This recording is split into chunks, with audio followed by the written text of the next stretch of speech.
Hello everyone, अगर आपने series के पिछले एपिसोड्स को नहीं देखा है सो आई सजेस्ट कि पहले आप उन्हें देख लें एंड मेरे चैनल को सब्सक्राइब करें। एंड अगर आपको मेरी वीडियो अच्छी लगे देन प्लीज़ लाइक करिएगा। शाहुआ को बताती है कि पहले मैं गलत रास्ते पर चढ़ पड़ी थी, लेकिन इस रेस्क्यू टीम का हिस्सा बनने के बाद मुझे पता चला कि लोगों की लाइफ को बचा के कितनी खुशी मिलती है। ये सिर्फ फिर से अपनी कोलैबोरेशन के बारे में पूछती है।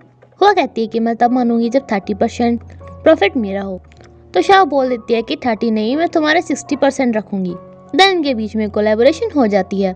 यान फालतू में चैंजिंग रांग के आगे पीछे डोल रही थी, जबकि चैंजिंग रांग को अपने काम में इसकी जरूरत भी नहीं थी। इसके बार बार काम के लिए पूछने पर चैनी से बोल देता है कि बाहर मेरे बहुत सारे पौधे हैं, उनमें पानी दे आओ। इस बात को इन दोनों को भी शेयर करती है कि वो मेरे पर बिल्कुल भी ध्यान नहीं देता।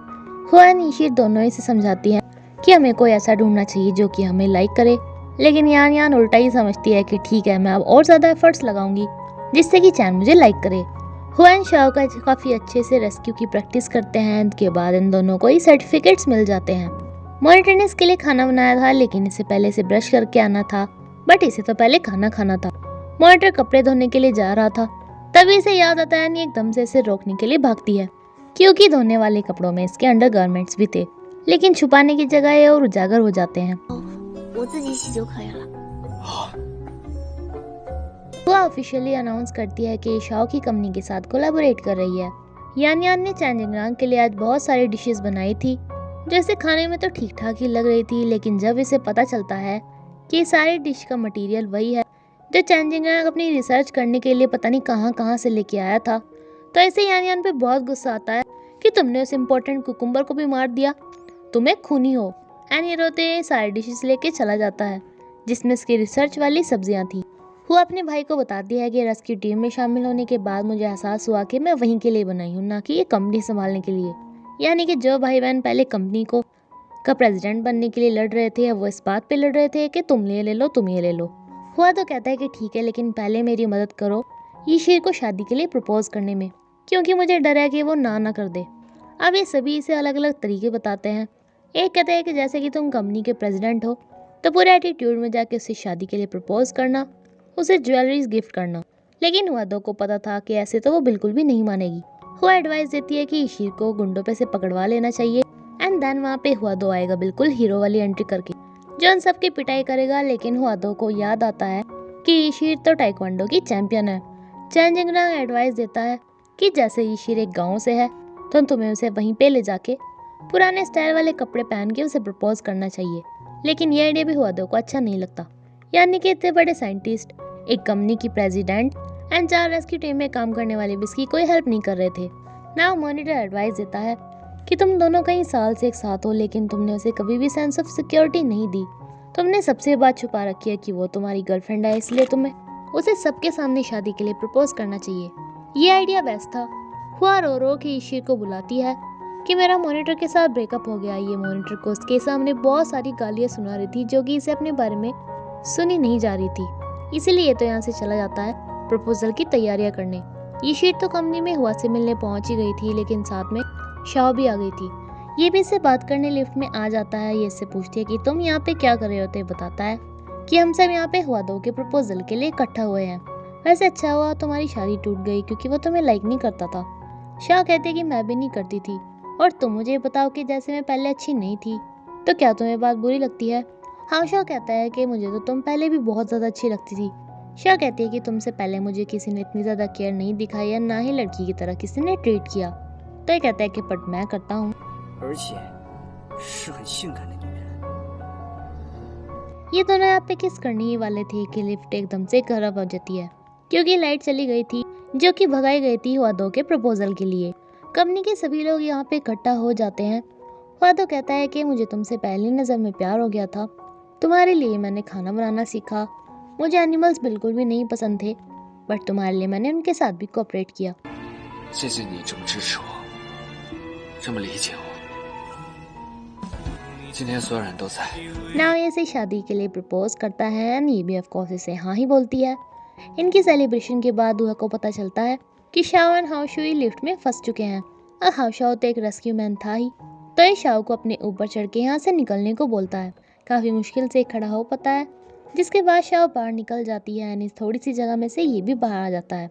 एंड ये बाहर आके सबसे पहले खड़े होके अपनी किस कंटिन्यू करते हैं जो कि बीच में ही रह गई थी। बाकी सब लोग आके इन्हें देख के हैरान रह जाते हैं। शाओ को तो अजीब लग रहा था लेकिन इसे नहीं। वो कहती है कि तुम्हारी तो बड़ी अच्छी स्पीड निकली। एंड हुआदो कहता है कि हमें तो इनसे सीखना चाहिए। एंड तभी हुआ को खुशखबरी मिलती है कि इसके दादाजी कोमा से बाहर आ गए। लेकिन यहाँ पे आने पे ये दोनों को ही डांटते हैं कि तुमने इसे गर्लफ्रेंड क्यों बना लिया। एंड हुआ को डांटता है कि तुमने इसे क्यों बना लिया। एंड मॉनिटर को कहता है कि मैंने तुम्हें इसका टीचर बनाया था, तुम्हें इसे सेड्यूस करने के लिए नहीं बोला था। ये इन सब पे गुस्सा हो रहा था इसलिए अपने पार्टनर्स को लेके भाग जाते हैं। मॉनिटर को पता था कि दादाजी को ये बात बिल्कुल भी अच्छी नहीं लगेगी कि मॉनिटर हुआ के पास रहता है, इसीलिए यहाँ से जा रहा था। एंड हुआ इसे जाने नहीं दे रही थी। एंड दादाजी यहाँ पे आ जाते हैं जो ये सब देख के बड़ा गुस्सा होते हैं। मॉनिटर को सुनाने लगता है। मॉनिटर बोलता है कि मैं तो पहले ही जा रहा था। मॉनिटर इसे अपना ख्याल रख के बोल के यहाँ से जाने लगता है। इसे और कोई रास्ता नहीं सोचता तो ये बोल देती है कि अपने होने वाले बच्चे को छोड़ के कहाँ पे जा रहे हो। दादाजी को उस पर काफ़ी ज़्यादा शौक था, उनसे ज़्यादा शौक था मॉनिटर। फिर भी दादाजी कहते हैं कि ये सब करके तुम ये मत सोचना कि तुम एक इतनी बड़ी अमीर फैमिली के दामाद बन जाओगे। एंड ये यहाँ से मॉनिटर को भेज देता है। हुआ का ड्रामा अब तक जारी था। हुआ तो दादाजी को बता रहा था कि अब हुआ ने कितनी ज़्यादा तरक्की कर ली है, उसके अंदर बनाए गए प्रोडक्ट्स कितने अच्छे से चल रहे हैं। हुआ मॉनिटर से मिलने जा रही थी तो दादाजी अंकल फैट को बोलते हैं इसका चेकअप कराने को, बट ये बोल देती है कि मैं अपने आप करा लूँगी। एंड इसका भाई से याद दिलाता है कि इसे प्रेग्नेंट होने की एक्टिंग भी तो करनी है। मॉनिटर इससे काफ़ी गुस्सा था कि इस एक झूठ को छुपाने के लिए अब इसे पता नहीं कितने झूठ बोलने पड़ेंगे। ये हुआ को भी कहता है कि तुम्हें उनसे झूठ नहीं बोलना चाहिए था, लेकिन हुआ कहती है कि क्यों ना इस झूठ को सच बना दिया जाए, फिर तो ये झूठ नहीं रहेगा ना। दानी मॉनिटर को पकड़ लेती है लेकिन मॉनिटर से पीछा छुड़ा के यहाँ से भाग जाता है कि मुझे नहीं करना कुछ भी। अब ये दादाजी को एक फेक रिपोर्ट ला के दे देती है कि देखो मैं सच में प्रेग्नेंट हूँ। दादाजी पूछते हैं कि कितने महीने हुए हैं तो ये बताती है 2, लेकिन इस रिपोर्ट में लिखा हुआ था 4, तो ये पकड़े जाते हैं। वह बोल देती है कि हाँ चलो मैं नहीं हूँ प्रेग्नेंट, बट मैं मॉनिटर के साथ ही रहूँगी।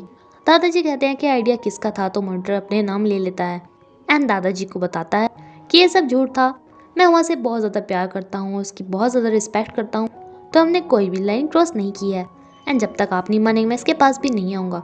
दादाजी को लग रहा था कि मॉनिटर हुआ के साथ सिर्फ उसके पैसों के लिए है, लेकिन हुआ इन्हें बताती है कि अगर ऐसा होता तो मैंने स्टार्टिंग में इन्हें बोला था कि मैं 20% शेयर इनके नाम कर दूंगी, लेकिन इन्होंने लेने से मना कर दिया, फ्री में मुझे टीचिंग दी। देन हुआ भी इनका घर छोड़ के मॉनिटर के साथ ही चली जाती है। ईशिर अपना शादी का कार्ड तैयार कर रही थी तो शाओ कहती है कि आजकल तो सब ऑनलाइन ही कार्ड भिजवा देते हैं। हुआ कहती है कि उसमें वो फीलिंग्स नहीं होती, तो शाओ कहती है कि तुम भी कितनी ज़्यादा रोमांटिक एंड फीलिंग्स वाली बातें करती हो। हुआ कहती है कि रहने दो, बोल भी तो कौन रही है जो कितनी चिपक चिपक के उससे किस कर रही थी। अंकल फैट दादाजी को समझाते हैं कि जैसा वो मॉनिटर के बारे में सोचता है ऐसा वो बिल्कुल भी नहीं है। उसने हुआ की बहुत ज़्यादा हेल्प की है जिससे कि हुआ आज कंपनी संभाल रही है। दादाजी कंपनी में जाके भी देखते हैं कि अब हुआ काफ़ी अच्छे से कंपनी संभाल रहे हैं। हर्षव शाओ को आज फिर से इसी जगह पे लेके आता है क्योंकि इसका आइडिया था कि जब वो यहाँ पे खेलते रहेंगे तो हर्षव इसे फूल देगा, प्रपोज करेगा, यहाँ बोलेगी, देन किस होगी। लेकिन जैसा सोचते हैं ऐसा होता थोड़ी है, होता है बिल्कुल उल्टा। ये एक नया गेम खेलता है, इसमें भी हर्षव इसे हरा देती है तो इसे बता ही देता है कि मैं तुम्हें कन्फेस करने के लिए यहाँ पे लेके आया था। ये बहुत लंबी स्पीच याद करके आया था जिस पे शाओ इसे कहते कि तुम बहुत ज़्यादा बोलते हो। एंड देन आके इसे किस करती है। हुआ भी मॉनिटर को बुलाती है एंड ये इसे प्रपोज करने के लिए यहाँ पे आई थी। ये कहती है कि मुझे बताया तुम्हारा प्यार एक साइलेंट लव है, तुम मुझे बताते नहीं हो लेकिन मुझे बहुत ज़्यादा प्यार करते हो। मुझे पता है मेरे दादाजी की वजह से तुम तो मुझे प्रपोज नहीं करोगे, इसलिए मैं ही तुम्हें शादी के लिए प्रपोज करती हूँ। लेकिन ये इसे प्रपोज कर पाती इससे पहले मॉनिटर इसे किस कर देता है एंड इसके ही फ्लावर्स लेके कहता है कि तुम्हारे मेरी लाइफ में होने से मेरी ब्रेवरी और ज़्यादा बढ़ गई है। 我差一点就失去了你，我才突然意识到你对我有多重要。我爱你。ना ये इसे शादी के लिए प्रपोज करता है एंड ये तो हाँ ही बोलने वाली थी। हुआ तो दादाजी को समझाता है कि आपने मेरी मॉम डैड की ज़बरदस्ती शादी करवाई थी जिसके लिए आप अब तक रिग्रेट फील करते हैं, तो आप हुआ की मर्जी क्यों नहीं मान रहे। आपको मॉनिटर को समझना चाहिए, वो बिल्कुल भी लालची नहीं है, वो सच में हुआ को प्यार करता है। हम मॉनिटर का टेस्ट लेने के लिए दादाजी से बुला के इसे कॉन्ट्रैक्ट पे साइन करने को बोलते हैं जिसपे बिना पढ़े ही साइन कर देता है। जब ये कहता है कि मुझे पढ़ने की ज़रूरत ही नहीं है तो दादाजी से बताते हैं कि इसमें लिखा था कि शादी के बाद हुआ की प्रॉपर्टी पे तुम्हारा कोई भी हक नहीं होगा, बल्कि तुम्हारे बच्चों का सरनेम भी हुआ के सरनेम पे ही रखा जाएगा। मॉनिटर को इस बात से कोई भी फर्क नहीं पड़ रहा था, तो दादाजी भी अब इसे मान लेते हैं कि ये लालची बिल्कुल भी नहीं है। अब जिस दिन हुआ की बहन भाई की शादी थी, तो इसकी शादी भी उस दिन रखी जाती है। वो अपने दादाजी को दिखाती है कि मैं कैसी लग रही हूँ, एंड देन ये दोनों ब्राइड्स शादी के लिए जाते हैं। लेकिन मॉनिटर एंड उसके टीम को रेस्क्यू के लिए बुला लिया जाता है। ये चारों तो चले ही जाते हैं, लेकिन अब हुआ एंड शाओ भी रेस्क्यू का हिस्सा थी, तो वो भी चली जाती हैं। सभी इन्हें टीवी में देखते हैं, जहाँ पे उन्होंने बहुत सारे कॉलेज स्टूडेंट्स को बचाया था। सभी रेस्क्यू टीम्स वापस आ गई थी, लेकिन जिस ग्रुप में मॉनिटर गया था सिर्फ वही नहीं आई थी। हुआ को उसकी काफ़ी चिंता हो रही थी कि कहीं उसे कोई चोट तो नहीं लग गई। हाँ, शाओ भी आ जाता है, लेकिन हुआ तो बस मॉनिटर को ही ढूंढ रही थी। एंड देन ये भी आ जाता है, जो कि सही सलामत था, एंड ये इसे यहीं पे रिंग पहना देता है, यानी कि इनकी शादी सबसे यूनिक थी। अब ये दोनों तो यहीं पे ही शादी कर लेते हैं, जिन्हें देख के दादाजी काफ़ी खुश होते हैं। इन्हें याद आता है कि एक कपल तो यहाँ भी है।